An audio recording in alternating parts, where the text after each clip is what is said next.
Trenutno so praktično vsi COVID oddelki polni, razen oddelka na gastroenterologiji, ki se je odprl včeraj in se je začel polniti.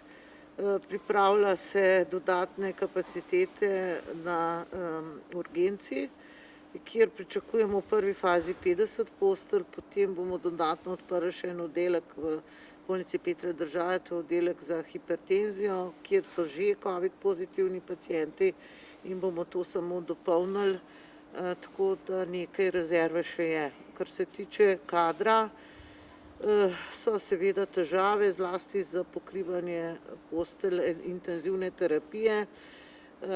Ljudje so seveda tudi že utrujeni, vsega naveličani, nekateri so tudi že, lahko rečem, blizu točke zloma, ampak mislim, da bomo zdržali vsi.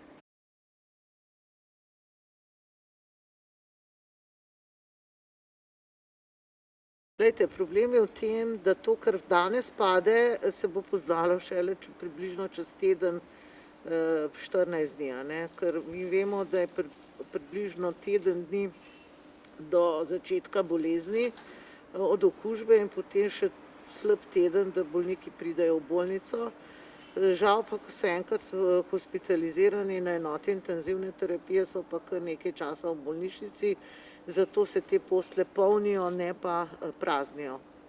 Pričakujem vsaj še 3 tedne, precej hektično stanje.